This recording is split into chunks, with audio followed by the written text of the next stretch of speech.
Guys, ఎలా ఉన్నారు? అందరూ బాగున్నారా? ఓకే, స్టార్ట్ చేద్దాం. అనాటమీ అండ్ ఫిజియాలజీ చాప్టర్ 10 ఆధారంగా మనం చేసుకోబోయే ఈ ఆసక్తికరమైన విశ్లేషణకు స్వాగతం. మనం పరిగెత్తడం, నవ్వడం లేదా కనీసం గాలి పీల్చుకోవడం అసలెలా సాధ్యమవుతుందో మనం ఎప్పుడైనా ఆలోచించామా? ఇదంతా కేవలం మన ఎముకల వల్ల మాత్రమే కాదు, వాటిని కదిలించే అద్భుతమైన కండరాల వ్యవస్థ వల్ల. ఈరోజు మనం అస్థిపంజర కండరాల లోతుల్లోకి ఒక అద్భుతమైన ప్రయాణం చేయబోతున్నాం. కంటికి కనిపించే కండరాల నిర్మాణం దగ్గర్నుంచి వాటిని నడిపించే కంటికి కనిపించని సూక్ష్మ రసాయన చర్యల వరకు మన శరీరంలోని ఈ సంక్లిష్టమైన యంత్రాంగం ఎలా పనిచేస్తుందో చూద్దాం. సరే, ఇక ఈ అంశంలోకి లోతుగా వెళ్దాం. ఇక్కడ కనిపిస్తున్న ఈ సంఖ్యను చూశారా? 300. అవును, మన కండరాల వ్యవస్థ అంటే ఏదో 10-20 కండరాలు కాదు, ఏకంగా 300కు పైగా అస్థిపంజర కండరాలతో అల్లుకున్న ఒక భారీ నెట్వర్క్. మనం చేసే ప్రతి చిన్న కదలిక ఈ విశాలమైన వలయం ద్వారానే సాధ్యమవుతుందన్నమాట.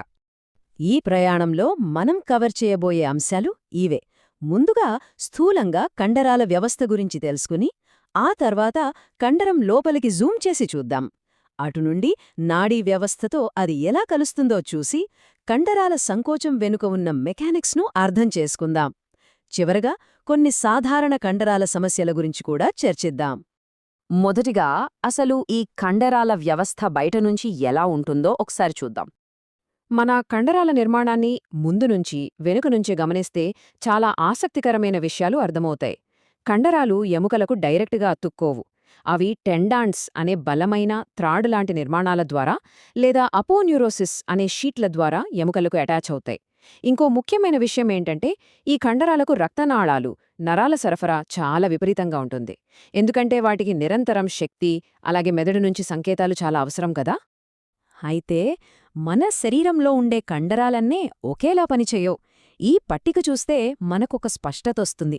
ఇక్కడ నియంత్రిత మరియు అనియంత్రిత కండరాల మధ్య తేడాలున్నాయి. అస్థిపంజర కండరాలు పూర్తిగా మన కంట్రోల్లో ఉంటాయి, మనం అనుకుంటేనే కదుల్తాయి.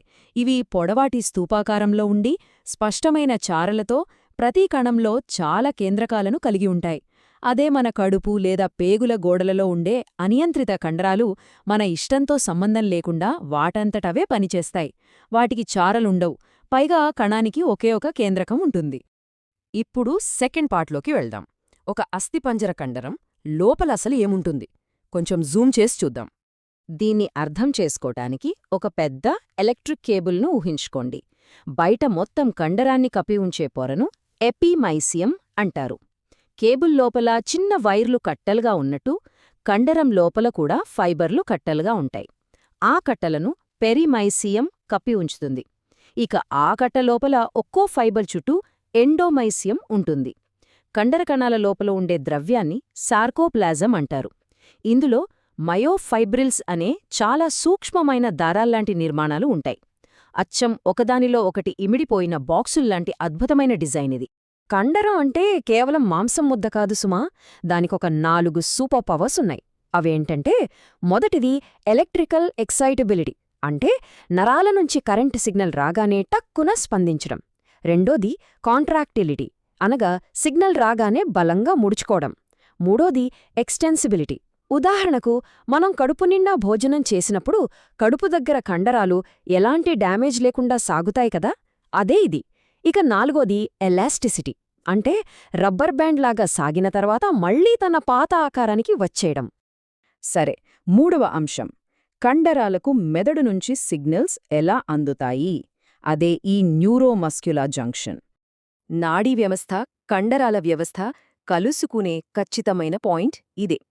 నరం చివరికొచ్చేసరికి అది తన కవరింగ్ అయిన మైలిన్ షీత్ను కోల్పోయి కండరపు పొర దగ్గర అలా విస్తరిస్తుంది. ఇక్కడొక మైండ్ బ్లోయింగ్ ఫ్యాక్ట్ ఏంటంటే, నరానికి కండరానికి మధ్య నేరుగా ఎలాంటి టచ్ ఉండదు. రెండింటి మధ్య ఒక చిన్న గ్యాప్ ఉంటుంది. దాన్నే సినాప్టిక్ క్లెఫ్ట్ అంటారు. మరి ఆ గ్యాప్ను సిగ్నల్స్ ఎలా దాటుతాయంటారా? ఆ గ్యాప్ దాటడానికే ఒక కెమికల్ మెసెంజర్ ఉంటుంది. దాని పేరే ఎసిటైల్ కోలిన్. నరాల చివర్లలో ఇది నిల్వ ఉంటుంది. ఎప్పుడైతే ఎలక్ట్రిక్ సిగ్నల్ వస్తుందో ఈ ఎసిటైల్ కోలిన్ ఆ చిన్న గ్యాప్ను దూకి అవతలివైపు ఉన్న కండరాన్ని యాక్టివేట్ చేస్తుంది. అయితే ఇక్కడ ప్రకృతి ఏర్పాటు చేసిన ఒక అద్భుతమైన బ్రేకింగ్ సిస్టమ్ ఉంది. కండరం అలాగే ముడుచుకొని ఉండిపోకుండా ఉండటానికి పని పూర్తవగానే ఎసిటైల్ కోలినెస్టరేజ్ అనే ఎంజైమ్ వచ్చి ఈ ఎసిటైల్ కోలిన్ను క్లీన్ చేసేస్తుంది. భలే ఉంది కదూ ఈ మెకానిజం. 4వ భాగం. ఒకసారి సిగ్నల్ అందాక కండరం లోపల మెకానికల్గా అసలు ఏం జరుగుతుందో చూద్దాం. కండరం ఎలా ముడుచుకుంటుందో చెప్పడానికి ఒక ఫేమస్ థియరీ ఉంది. అదే స్లైడింగ్ ఫిలమెంట్ థియరీ. కండరాలలో యాక్టిన్ మరియు మయోసిన్ అని 2 ముఖ్యమైన ప్రోటీన్లుంటాయి. అదే స్లైడింగ్ ఫిలమెంట్ థియరీ. కండరాలలో యాక్టిన్ మరియు మయోసిన్ అని 2 ముఖ్యమైన ప్రోటీన్లుంటాయి. కండరం కదిలేటప్పుడు స్థిరంగా ఉండే మయోసిన్ దారాల మీద యాక్టిన్ దారాలు ఒకదానిపైకి ఒకటి జారుతాయి. ఇలా జారడం వల్లే మొత్తం కండరం పొట్టిగా మారి మనకు కదిలికొస్తుందన్నమాట. ఇక్కడ కొంచెం జాగ్రత్తగా గమనిస్తే ఆ దారాలు జారే ప్రక్రియను స్టార్ట్ చేసే ఎలక్ట్రికల్ మార్పులివే. కండరం రెస్ట్లో ఉన్నప్పుడు కణం లోపల నెగటివ్ ఛార్జ్, బయట పాజిటివ్ ఛార్జ్ ఉంటుంది. దీన్నే పోలరైజ్డ్ స్టేట్ అంటారు. ఎసిటైల్ కోలిన్ రాగానే కణాల తలుపులు తెరుచుకున్నట్టుగా సోడియం అయాన్లు వేగంగా కణం లోపలికి దూసుకొస్తాయి. ఈ ఎలక్ట్రికల్ మార్పుని డీపోలరైజేషన్ అంటారు. దీనివల్లే కండరం సంకోచిస్తుంది. ఆ తర్వాత వెంటనే పొటాషియం బయటికి విడిపోవడం, మళ్లీ అన్నీ పాత స్థానానికి రావడాన్ని రీపోలరైజేషన్ అంటారు. మరి ఇంత పెద్ద మెకానికల్ పని జరగాలంటే చాలా ఎనర్జీ కావాలి కదా. ఆ ఎనర్జీ ఎక్కడ్నుంచొస్తుందంటే ముఖ్యంగా 3 స్టెప్స్లో వస్తుంది. కండరాలలో ఉండే ఏటీపీ విడిపోవటం వల్ల ఎనర్జీ రిలీజ్ అవుతుంది. ఆ తర్వాత ఫాస్ఫోక్రియాటినిన్ ద్వారా ఆ ఏటీపీ మళ్లీ రీఛార్జ్ అవుతుంది. మూడవది కండరాలలో ఉండే గ్లైకోజన్ లాక్టిక్ యాసిడ్గా మారుతుంది. ఇక్కడ ఒక ఇంట్రెస్టింగ్ ఫ్యాక్ట్ ఏంటంటే ఈ 3 ప్రాసెస్లు కండరం లోపల ఆక్సిజన్ అవసరం లేకుండానే జరిగిపోతాయి. ఇక 5వ మరియు చివరి అంశం. ఇంత పర్ఫెక్ట్గా పనిచేసే సిస్టంలో ఏవైనా సమస్యలు వస్తే ఎలా ఉంటుందో చూద్దాం. మనం 2 వేర్వేరు రకాల సమస్యలను ఇక్కడ చూడొచ్చు. మొదటిది సెరెబ్రల్ పాల్సీ. ఇది చూడ్డానికి కండరాల సమస్యలాగా కనిపిస్తుంది కానీ నిజానికి కండరాల కదలికలను కంట్రోల్ చేసే మెదడులో వచ్చే సమస్య వల్ల ఇది వస్తుంది. పుట్టుకతో లేదా చిన్నతనంలో మెదడుకు జరిగే డ్యామేజ్ దీనికి కారణం. ఇక రెండోది ఫైబ్రోమయాల్జియా. ఇది కండరాలు, స్నాయువులు లాంటి కనెక్టివ్ టిష్యూను డైరెక్ట్గా అటాక్ చేస్తుంది. దీనివల్ల విపరీతమైన అలసట, కండరాల నొప్పులు వస్తాయి. ఈ 2 సమస్యలు మన శరీరం ఎంత సంక్లిష్టంగా కనెక్ట్ అయ్యుందో గుర్తుచేస్తాయి. చివరగా ఒక్కసారి ఆలోచించండి.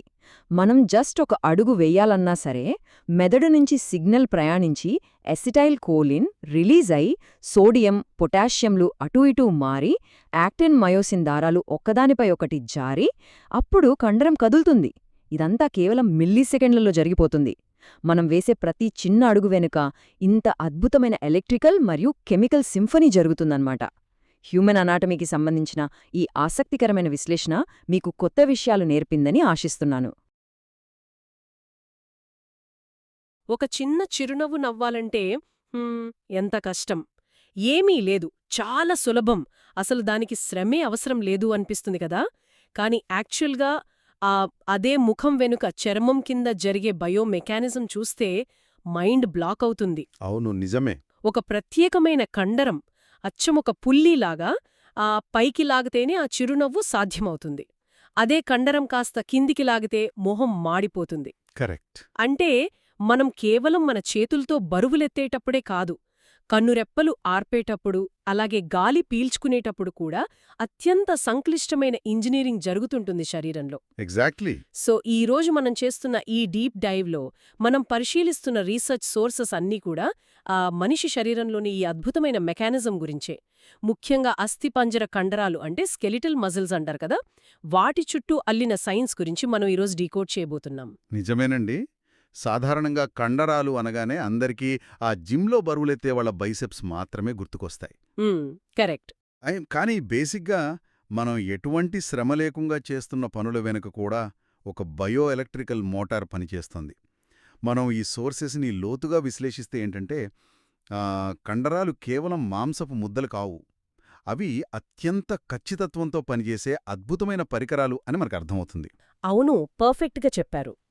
అందుకే ఈరోజు మన లక్ష్యమేమిటంటే మన శరీరంలో కదలికలను సాధ్యం చేసే ఈ వందలాది కండరాలు అసలు ఎలా పనిచేస్తాయి, అలాగే వాటికి కరెంట్ లేదా ఎనర్జీ ఎక్కడ్నించి వస్తుంది, ఆక్సిజన్ లేకపోయినా అవి శక్తిని ఎలా తయారు చేసుకుంటాయి లాంటి అత్యంత ఆసక్తికరమైన విషయాలను అన్వేషించడం. తప్పకుండా. సో యాక్చువల్గా అసలు ఈ కండరాల గురించి చదివే సబ్జెక్ట్ని ఏమంటారో అక్కడ్నించే స్టార్ట్ చేద్దాం.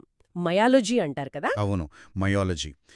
మన సోర్సెస్ ప్రకారం మన శరీరంలో దాదాపు 300కి పైగా కండరాలున్నాయి. 300? వావ్! అయితే ఈ కండరాలు గాల్లో అలా తేలుతూ ఉండలేవు కదా. అవును. అవి ఖచ్చితంగా ఎముకలకి అత్తుకుని ఉండాలి. రైట్. ఇక్కడే చాలామందికి కొంచెం కన్ఫ్యూజ్ అయ్యే 2 పదాలొస్తాయి. అవేంటంటే టెండన్స్ మరియు లిగ్మెంట్స్. నిజం చెప్పాలంటే నాకు ఈ రెండింటి మధ్య ఎప్పుడూ కన్ఫ్యూజనే. అంటే మనం క్రికెట్ లేదా ఫుట్బాల్ ఆటగాళ్లకి లిగమెంట్ తెగిపోయింది అని తరచుగా వార్తల్లో వింటుంటాం కదా. అసలు ఒక టెండెన్కి లిగమెంట్కి ప్రాథమికమైన తేడా ఏంటి అంటారు? దీన్ని చాలా సింపుల్గా ఊహించుకోవచ్చు. కండరాన్ని ఎముకతో కలిపే ఒక బలమైన తాడులాంటి నిర్మాణం టెండన్. ఓకే. ఉదాహరణకు మన కాలి పిక్క కండరం కింద ఉన్న మడమ ఎముకకు ఒక టెండన్ ద్వారానే అతుక్కుని ఉంటుంది. మనం నడుస్తున్నప్పుడు ఆ కండరం లాగితే ఈ టెండన్ ద్వారా ఫోర్స్ ఎముకకు వెళ్ళి కాలు పైకి లేస్తుంది. అర్థమైంది. అంటే కండరాన్ని ఎముకకి కలిపేది టెండన్. అవును. కాని లిగమెంట్ అలా కాదు. ఇది ఎప్పుడూ ఒక ఎముకను మరో ఎముకతో మాత్రమే కలుపుతుంది. అంటే కీళ్ల దగ్గర 2 ఎముకలు జారిపోకుండా గట్టిగా పట్టి ఉంచే టేప్ లాంటిదన్నమాట. ఓహో, ఎముకని కలిపేది లిగమెంట్. కరెక్ట్. ఇంకొకటి కూడా ఉంటుంది, అపోన్యూరోసిస్ అని పిలుస్తారు దాన్ని. అది కూడా టెండన్ లాంటిదే, కానీ సన్నని తాడులా కాకుండా విశాలమైన షీట్లాగా లేదా ఒక పొరలాగా ఉండి కండరాన్ని ఎముకకు కలుపుతుంది. సో ఇప్పుడు చాలా క్లియర్ అండి. కండరం ఎముక కలిస్తే అది టెండన్, ఎముక మరియు ఎముక కలిస్తే అది లిగమెంట్. That's it. ఎగ్జాక్ట్లీ. అయితే ఈ కండరాలకుండే లక్షణాల గురించి నేను సోర్సెస్లో చదువుతున్నప్పుడు నాకు కొన్ని టెక్నికల్ పదాలు తగిలాయి. ఎక్స్టెన్సిబిలిటీ, అలానే ఎలాస్టిసిటీ అని 2 వేరువేరు లక్షణాలుంటాయని రాశారు. అవును. ఈ 2 వినడానికి ఒకేలా ఉన్నాయి కదా. యాక్చువల్గా 2 సాగడం గురించే కదా చెబుతున్నాయి. రెండింటికి పెద్ద తేడా ఏముంటుంది? వినడానికి ఒకేలా ఉన్నా వాటి మెకానిజం పరంగా వాటి మధ్య చాలా పెద్ద తేడా ఉందండి. ఎక్స్టెన్సిబిలిటీ అంటే కండరం దెబ్బతినకుండా, అంటే చిరిగిపోకుండా సాగగలిగే సామర్థ్యం. ఓకే. ఇది మన రోజువారీ జీవితంలో మనకు తెలియకుండానే జరుగుతూ ఉంటుంది. ఒక్క నిమిషం. దెబ్బ తినకుండా సాగడం అంటే ఇప్పుడు మనం ఏదైనా పండగకి కడుపు నిండా, ఇంకా చెప్పాలంటే గొంతు దాకా ఫుడ్ తిన్నామనుకోండి, అప్పుడు మన పొట్టగోడలు బాగా స్ట్రెచ్ అవుతాయి కదా. అవును, బాగా స్ట్రెచ్ అవుతాయి. ఎందుకంటే లోపల స్పేస్ కావాలి కాబట్టి. అంటే అది ఎక్స్టెన్సిబిలిటీ అంటారా? కరెక్ట్. అద్భుతమైన ఉదాహరణ పట్టుకున్నారు. కడుపు నిండినప్పుడు ఆ గోడల్లోని స్మూత్ కండరాలు ఎలాంటి డ్యామేజ్ లేకుండా సాగుతాయి. అదే ఎక్స్టెన్సిబిలిటీ. వావ్! అలాగే మన హృదయ కండరాలు కూడా, అంటే హార్ట్ మజిల్స్ లోపలికి రక్తం నిండినప్పుడు పెద్దగా సాగుతాయి. రైట్. మరి ఎలాస్టిసిటీ సంగతేంటి? ఎలాస్టిసిటీ అంటే ఏమనుకుంటున్నారు? ఎలాస్టిసిటీ అంటే బహుశా సాగిన తర్వాత మళ్ళీ వెంటనే వెనక్కి రావడం అయ్యుంటుందా?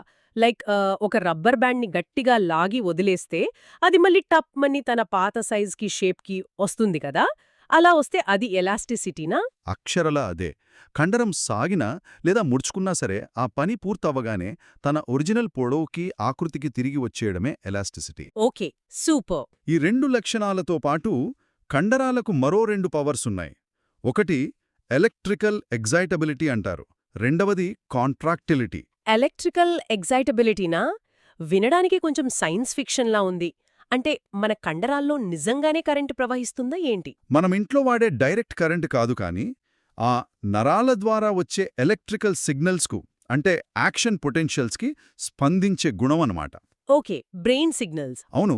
మన బ్రెయిన్ కదులు అని ఒక విద్యుత్ సంకేతాన్ని పంపగానే కండర కణాల పై పొరలో ఉండే కొన్ని ప్రత్యేకమైన వోల్టేజ్ గేటెడ్ ఛానల్స్ ఓపెన్ అయ్యి ఆ సిగ్నల్ని రిసీవ్ చేసుకుంటాయి. రైట్. ఆ సిగ్నల్ అందగానే కండరం తనను తాను బలంగా ముడుచుకుంటుంది, అంటే పొట్టిగా అవుతుంది. ఆ ముడుచుకునే లక్షణాన్నే కాంట్రాక్టిలిటీ అంటారు. ముడుచుకున్నప్పుడు అది ఏ ఎముకకైతే అతుక్కునుందో దాన్ని బలంగా లాగుతుంది. దాంతో మనం ముందుకు కదులుతాం. వావ్! ఇదంతా చూస్తుంటే అసలు మనిషి శరీరం ఒక అడ్వాన్స్డ్ బయోమెకానికల్ డివైస్ లాగా పనిచేస్తోందనిపిస్తోంది. అవును, నిజంగానే. అయితే ఇక్కడ నాకు ఇంకో పెద్ద ప్రశ్న ఉండిపోయింది. కండరం ఎక్స్టెన్సిబిలిటీతో సాగుతుందని, అలాగే కాంట్రాక్టిలిటీతో ముడుచుకుంటుందని చెప్పారు. కానీ యాక్చువల్గా ఒక కండరాన్ని నిలువుగా కోసి మైక్రోస్కోప్ కింద చూస్తే ఆ లోపల ఏముంటుంది? మంచి ప్రశ్న. ఎందుకంటే నేను సోర్సెస్లో రకరకాల పొరలు పేర్లు చదివాను. ఎపిమైజియం అని, పెరిమేజియం అని, ఎండోమైజియం అని. అసలు ఒక కండరానికి ఎందుకిన్ని లేయర్స్? దాన్ని అర్థం చేసుకోవాలంటే మనం ముందు కండరాల్లో రకాల్ని కాస్త పక్కన పెడదాం. కార్డియాక్ అంటే గుండె కండరాలు, స్మూత్ అంటే జీర్ణాశయం, రక్తనాళాల కండరాలు. రైట్, అవి మన కంట్రోల్లో ఉండవు కదా? అవును, అవి మన కంట్రోల్లో ఉండవు, అవే దానంతటవే పనిచేస్తాయి. కానీ మనం ఇప్పుడు ఫోకస్ చేస్తున్న స్కెలిటల్ కండరాలు మాత్రం మన ఇష్ట ప్రకారం కదులుతాయి. వీటిని మైక్రోస్కోప్ కింద చూస్తే ఇవి ఒకే పెద్ద పైపులా కాకుండా స్తూపాకారంలో ఉండే చిన్న చిన్న దారాల కట్టల్లా కనిపిస్తాయి. దారాల కట్టలు. అంటే దీన్ని ఎలా ఊహించుకోవాలి? ఓకే, బహుశా మన ఇండ్లల్లో వాడే పెద్ద పవర్ కేబుల్స్ ఉంటాయి కదా, ఒక లావాటి నల్లటి మెయిన్ కేబుల్ కోసి చూస్తే లోపల ఎరుపు, పసుపు, ఆకుపచ్చ రంగుల్లో ఇంకొన్ని కేబుల్స్ బండిలుంటుంది. కరెక్ట్. మళ్ళీ ఆ ఎరుపు కేబుల్ని కూడా కోస్తే లోపల సన్నని కాపర్ తీగలుంటాయి. కండరాల నిర్మాణం కూడా అలానే ఉంటుందా? ఎగ్జాక్ట్లీ. మీరు ఆ ఉదాహరణని పట్టుకుని చూడదాం, మీకు మొత్తం కండర నిర్మాణం ఈజీగా అర్థమైపోతుంది. ఓకే, ఆ లోపలుండే సన్నని కాపర్ తీగల్లాంటివే కండర కణాలు, అంటే మజిల్ ఫైబర్స్. ఒక్కో మజిల్ ఫైబర్ లోపల సార్కోప్లాజం ఉంటుంది, దాని చుట్టూ సార్కోలెమ్మా అని పొర ఉంటుంది. Muscle fibres, sarcolemma. అవును. ఇప్పుడు ఆ ఫైబర్ని ఎండోమైసియం అని కనెక్టివ్ టిష్యూ కవర్ చేస్తుంది. ఇవి అలా విడివిడిగా గాలిలో ఉండకుండా మీ కేబుల్ ఉదాహరణలోలాగా ఒక కట్టగా మారతాయి. ఆ కట్టనే ఫాసికిల్ అంటారు. రైట్, ఒక కట్టలాగా. ఆ కట్ట చుట్టూ ఉండే కవరే పెరిమైసియం. ఇలాంటి కట్టలన్నీ కలిపితేనే ఒక పూర్తి కండరం వస్తుంది. ఆ కండరం మొత్తాన్ని కప్పి ఉంచే ఔటర్ కవర్ను ఎపిమైసియం అంటారు. బాబోయ్, ఇన్ని లేయర్సా? కానీ ఎందుకో నేచర్ ఎప్పుడూ సింపుల్గా ఉండడానికి ట్రై చేస్తుంది కదా, మరి ఇంత కాంప్లెక్స్ కేబుల్ సిస్టమ్ ఎందుకు డిజైన్ చేసింది? జస్ట్ ఒకే పెద్ద కండరాన్ని పెట్టొచ్చు కదా? దానికి చాలా ప్రాక్టికల్ అయిన ఒక బలమైన కారణముందండి. ఉదాహరణకు, ఎవరైనా ఒక 50 కిలోల బరువు ఎక్తారనుకోండి. ఆ ప్రెషర్ మొత్తం ఒకే సింగిల్ కండర కణం మీద లేదా ఒకే మొక్కగా ఉన్న కండరం మీద పడితే ఏమవుతుంది? టప్మని తెగిపోతుంది బహుశా. అవును, తెగిపోతుంది. అలా కాకుండా ఈ ఎండోమైసియం, పెరిమైసియం లాంటి కేబుల్ కట్టల డిజైన్ వల్ల ఆ లోడ్ అంతా కండరం మొత్తం సమానంగా డిస్ట్రిబ్యూట్ అవుతుంది. ఓహో, ఫోర్స్ డిస్ట్రిబ్యూషన్ అన్నమాట. అంతేకాదు, ఈ లేయర్స్ మధ్యలో కాస్త ఖాళీ ఉంటుంది కదా, ఆ దారుల గుండానే రక్తనాళాలు, నరాలు ప్రయాణించి ప్రతి కణానికి ఆక్సిజన్ని, న్యూట్రియంట్స్ని మరియు బ్రెయిన్ సిగ్నల్స్ని సప్లై చేస్తాయి. That makes complete sense. బలానికి బలం, కేబుల్స్ మధ్యలోంచి సప్లైకి సప్లై. సరే, ఈ సన్నని కాపర్ తీగలు, మజిల్ ఫైబర్స్ లోపల కూడా ఇంకేదో ఫంక్షన్ జరుగుతోందని సోర్సెస్ చెబుతున్నాయి. అవును, జరుగుతుంది. అంటే మయోఫైబ్రిల్స్ అని, యాక్టిన్, మయోసిన్ అని చదివినప్పుడు నా బుర్ర కాస్త హీటెక్కింది. అసలు ఒక మజిల్ ఫైబర్ లోపల ఈ యాక్టిన్, మయోసిన్లు ఏం చేస్తాయి? అక్కడే అసలైన మెకానికల్ మ్యాజిక్ అంతా జరుగుతుంది. ఫైబర్ లోపల మయోఫైబ్రిల్స్ అనే ఇంకా సన్నని సమాంతరంగా ఉండే దారాలుంటాయి. ఓకే. వీటిలో యాక్టిన్ మరియు మయోసిన్ అనే ప్రోటీన్స్ ఉంటాయి. యాక్టిన్ అనేది చాలా సన్నని దారం, ఆ మయోసిన్ అనేది దానికి పక్కనే ఉండే కాస్త లావుపాటి దారం అనుకోండి. ఓకే, ఒక సన్నని దారం, ఒక లావాటే దారం. వీటి వల్ల బరువులెత్తేంతలా కండరం ఎలా ముడుచుకుంటుంది? యాక్చువల్గా ఈ మయోసిన్ దారాలకు చిన్న చిన్న తలలు లాంటివి ఉంటాయి. వాటిని మయోసిన్ హెడ్స్ అంటారు. ఓ, తలలుంటాయా? అవును, ఎప్పుడైతే బ్రెయిన్ నుంచి సిగ్నల్ వస్తోందో ఈ మయోసిన్ తలలు పైకి లేచి ఆ పక్కనే ఉన్న సన్నని యాక్టిన్ దారాలను గట్టిగా పట్టుకుని లాగుతాయి. ఎలా లాగుతాయి? ఇదెలా ఉంటుందంటే, ఒక పెద్ద పడవలో కూర్చుని తెడ్డు వేస్తుంటారు కదా, ఒకేసారి వందలాది మంది ఒకే లయలో తెడ్డులుపయోగించి నీటిని వెనక్కి లాగితే పడవ ముందుకు ఎలా దూసుకువెళ్తుందో అలా ఈ లక్షలాది మయోసిన్ తలలు యాక్టిన్ని పట్టుకుని ఒకేసారి లాగుతాయి. వావ్! అప్పుడు ఆ రెండు దారాలు ఒకదానిపై ఒకటి జారి కండరం పొడవు తగ్గి ముడుచుకుంటుంది. దీన్నే స్లైడింగ్ ఫిలమెంట్ థియరీ అంటారు. What a brilliant mechanism! అంటే నా బైసెప్ కండరం లోపల కొన్ని కోట్ల సూక్ష్మమైన తెడ్లు ఒకేసారి పనిచేసి ఆ దారాలను ఒకదానిపై ఒకటి లాగుతున్నాయన్నమాట. అవును, ఎగ్జాక్ట్లీ. భలే చెప్పారండి. ఆ తెడ్డు వేసే అనాలజీతో పిక్చర్ క్లియర్గా కళ్ల ముందుకొచ్చింది. అయితే ఇక్కడ నాకు క్వశ్చన్. పడవలో తెడ్డు వేయాలంటే మనుషులకి ఎనర్జీ కావాలి, బాగా తినాలి. అవును. అలాగే ఈ మయోసిన్ తలలు యాక్టిన్ని లాగాలంటే దానికి కూడా ఎనర్జీ కావాలి కదా. మన బైకికి పెట్రోల్లాగా వీటికి ఫ్యూయల్ ఎక్కడ్నించొస్తోంది? ఇక్కడే జీవరసాయన శాస్త్రం స్టార్ట్ అవుతుంది. ఆ ఫ్యూయల్ పేరే ఏటీపీ, అంటే ఎడినోసిన్ ట్రైఫాస్ఫేట్.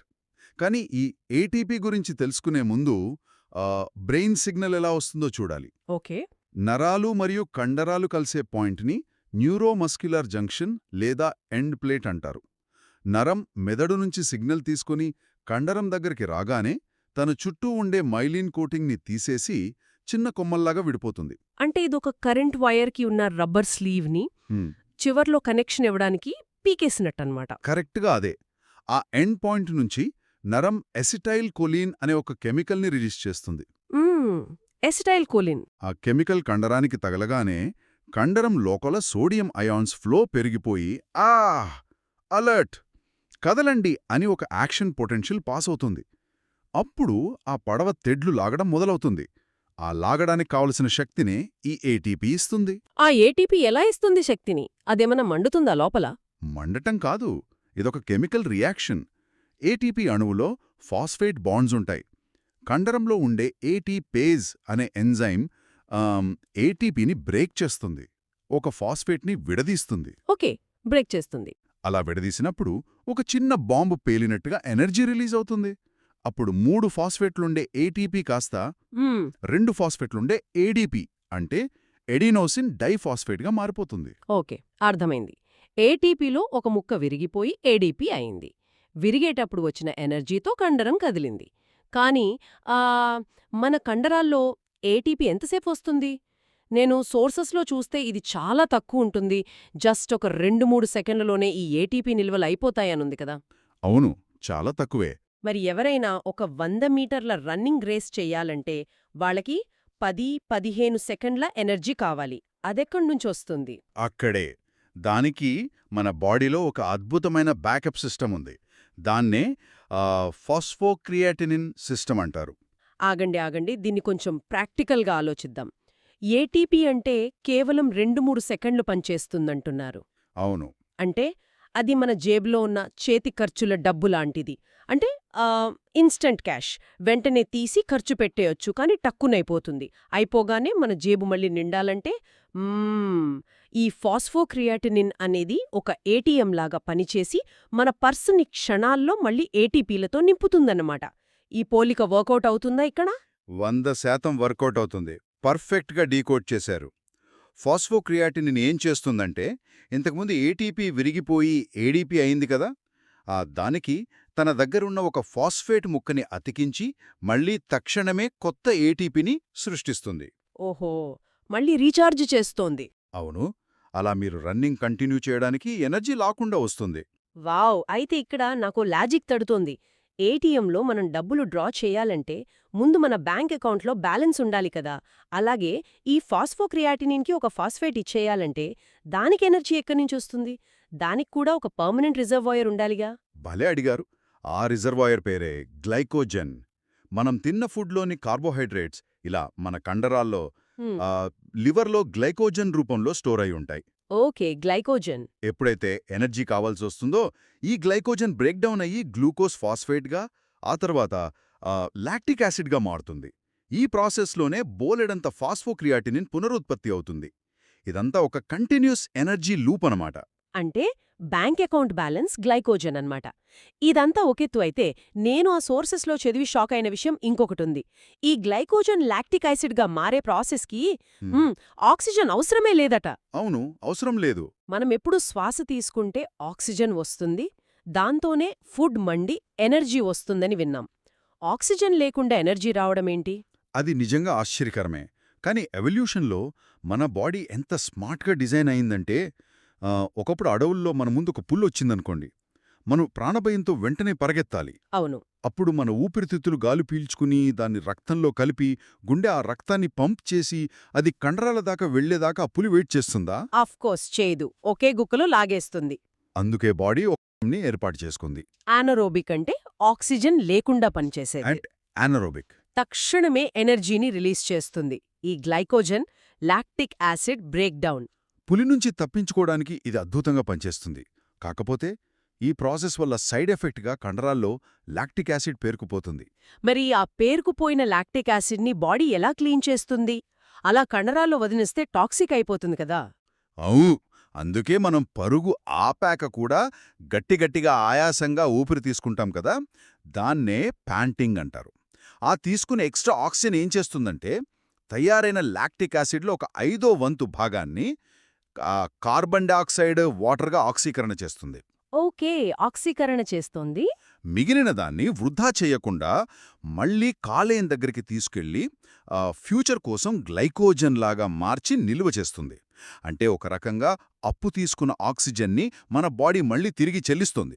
దీన్నే ఆక్సిజన్ డెప్ట్ తీర్చడం అంటారు. వావ్! ఎమర్జెన్సీలో ఆక్సిజన్ లేకుండా పనిచేయడం, తర్వాత ఖాళీ టైంలో దాన్ని మళ్ళీ పర్ఫెక్ట్గా రీసైకిల్ చేసుకోవడం. ఇంత అద్భుతమైన ప్లాంట్ మన ఒంట్లో పెట్టుకుని మనం బయట ఎకో ఫ్రెండ్లీ రీసైక్లింగ్ గురించి మాట్లాడుతున్నామన్నమాట. అవును, మన బాడీని మించిన మిషనే లేదు. సరే, ఈ కండరాల ఇంటర్నల్ వర్కింగ్, ఆ పడవ తెడ్లు, ఏటీఎం లాంటి ATP emergency, lactic acid system ఇదంతా చాలా క్లియర్గా అర్థమైపోయింది. ఇప్పుడు ఆ మైక్రోస్కోపిక్ లెవెల్ నుంచి కొంచెం బయటకొద్దాం.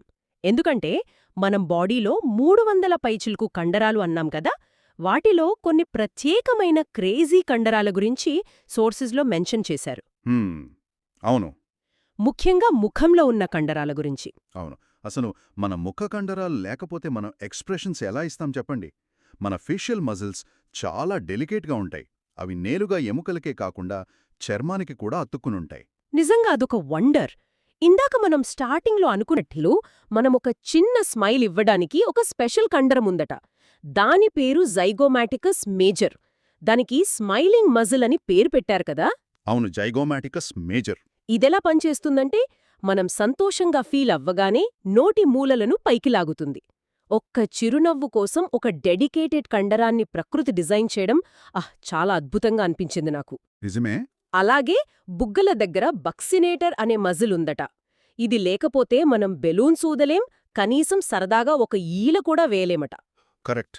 మనం ఫుడ్ నమిలేటప్పుడు అది పక్కలకు వెళ్ళిపోకుండా గట్టిగా పట్టి ఉంచేది కూడా ఆ బక్సినేటరే.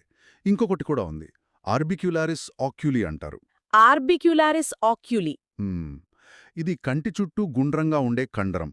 మనం కళ్ళు గట్టిగా మూసుకోవాలన్నా, కన్నురెప్పలు వెయ్యాలన్నా ఇదొకటే మార్గం. కంటికొక మజిల్, నవ్వడానికి ఇంకో మజిల్, ఈలవేయడానికి బక్సినేటర్. సరే, ముఖం దాటి ఛాతి దగ్గరకొస్తే నాకింకో ఇంట్రెస్టింగ్ సెట్ ఆఫ్ మజిల్స్ కనిపించాయి. ఇంటర్కోస్టల్ కండరాలు అని చదివాను. అవును, ఇంటర్కోస్టల్ కండరాలు. ఇవి పక్కటెముకల మధ్య ఉంటాయట. 11 జతలుంటాయని రాశారు. ఇవి అంత ఇంపార్టెంట్ ఎందుకై ఉంటాయి? బహుశా మన దైనందిన జీవితంలో అవే అత్యంత ముఖ్యమైన కండరాలు.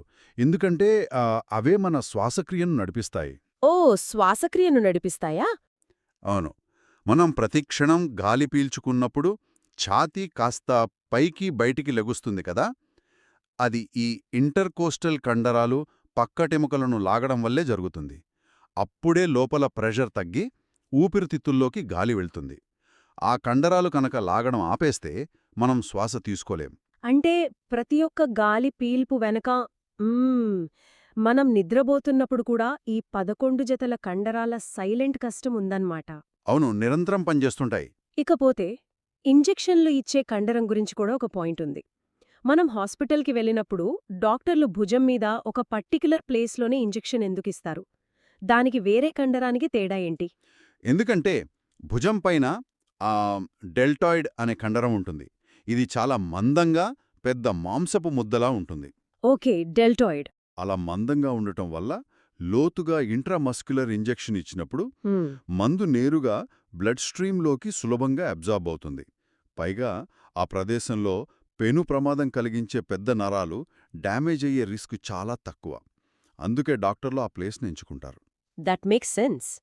డెల్టాయిడ్తో పాటు వీపు భాగంలో లాటిసిమస్ డోర్సీ, అలాగే ఛాతీ ముందు భాగంలో పెక్టోరాలిస్ మేజర్ లాంటి భారీ కండరాలు కూడా మన బాడీ ఫ్రేమ్ని ఓవరాల్ స్ట్రెంగ్త్ని డిసైడ్ చేస్తాయని సోర్సెస్ ద్వారా అర్థమైంది. అవును, ఖచ్చితంగా. ఎంత అద్భుతమైన జర్నీ ఇది!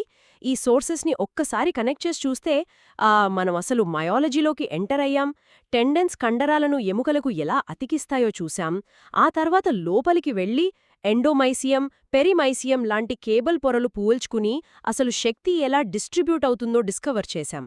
అవును, నాకు తెలిసి ఆ స్లైడింగ్ ఫిలమెంట్ థియరీతో మయోసిన్ తలలు పడవతెడ్లులాగా యాక్టిన్ని పట్టుకుని లాగడం అనేది మళ్ళీ మళ్ళీ గుర్తొచ్చే ఒక అద్భుతమైన విజువల్. కరెక్ట్. దానికి తోడు ఆ ఏటీఎం లాంటి ఫాస్ఫోక్రియాటినిన్ ఎనర్జీ సిస్టమ్, ఆక్సిజన్ అవసరమే లేని ఎమర్జెన్సీ లాక్టిక్ యాసిడ్ ఫ్యాక్టరీ, ఇవన్నీ హ్యూమన్ ఎవల్యూషన్లో ఎంత కాంప్లెక్స్ బయో ఇంజనీరింగ్ జరిగిందో మనకి తెలియజేస్తున్నాయి. నిజమే. ఒక చిన్న చిరునవ్వు దగ్గర్నుంచి మనం బరువైన పనులు చేసేదాకా ప్రతి చిన్న కదలిక వెనుక 300కి పైగా కండరాల సైలెంట్ సింఫనీ నడుస్తోంది. అయితే ఇదంతా విన్నాక నాకో చిన్న ఆలోచనొస్తోంది. అదేంటో చెప్పండి. ఎవరైనా సరే గట్టిగా వ్యాయామం చేసిన మరుసటి రోజు లేదా మెట్లెక్కిన తరువాత కండరాలు విపరీతంగా నొప్పులు పడతాయి కదా, బాగా అలసిపోయినట్టు అనిపిస్తుంది. అవును, బాగా నొప్పులొస్తాయి. దానికి కారణం ఇందాక మనం మాట్లాడుకున్న ఆ ఎమర్జెన్సీ సిస్టమ్ వాడిన తర్వాత పేరుకుపోయిన ఆ లాక్టిక్ యాసిడ్ వల్ల అంటారా, లేక బాగా బరువులెత్తినప్పుడు ఆ కండరాలను కప్పి ఉంచే ఆ కేబుల్ లాంటి మైసియం పొరలకేమైనా సూక్ష్మస్థాయిలో చిరుగులు అంటే మైక్రోటియర్స్ పడటం వల్ల వచ్చే నొప్పా? That is a brilliant question. యాక్చువల్గా బయోమెడికల్ సైన్స్లో దీనిపై చాలా ఆసక్తికరమైన డిబేట్ ఉందండి. ఒకప్పుడు ఆ పేరుకుపోయిన లాక్టిక్ యాసిడ్ వల్లే మంట లేదా నొప్పి వస్తోందని అనుకునేవారు. ఓకే. కానీ ఇప్పుడు లేటెస్ట్ రీసెర్చ్ ప్రకారం ఏంటంటే ఈ మైక్రోటియర్స్ వల్లే మజిల్ డ్యామేజ్ అయ్యి మళ్ళీ రీబిల్డ్ అయ్యేటప్పుడు ఆ నొప్పి వస్తుందని చెప్తున్నారు. ఏదేమైనా అది కండరాల బలోపేతం కావడానికి ప్రకృతి ఎంచుకున్న ఒక సైంటిఫిక్ అలాగే కఠినమైన మార్గం. ఎగ్జాక్ట్లీ. ఎవరైనా సరే తమ తదుపరి వర్కౌట్ తర్వాత కండరాలు నొప్పులు పుడుతున్నప్పుడు కేవలం అబ్బా నొప్పి అని వదిలేకుండా లోకల ఆ కేబుల్స్లో యాక్టిన్ థ్రెడ్లలో గ్లైకోజన్ బ్యాంకుల్లో ఏం జరుగుతోందో ఒక్కసారి ఊహించుకుంటే ఆ నొప్పి కూడా చాలా ఆసక్తికరంగా అనిపిస్తుంది కదా. ఖచ్చితంగా. ఎనీవే, కండరాల లోపలి ఈ మైక్రోస్కోపిక్ ప్రపంచం అందరికీ ఒక కొత్త పర్స్పెక్టివ్ని ఇచ్చిందనుకుంటున్నాను. ఈనాటి విశ్లేషణలో పాల్గొన్నందుకు ధన్యవాదాలు. మరొక ఆసక్తికరమైన అంశంతో మళ్ళీ కలుద్దాం.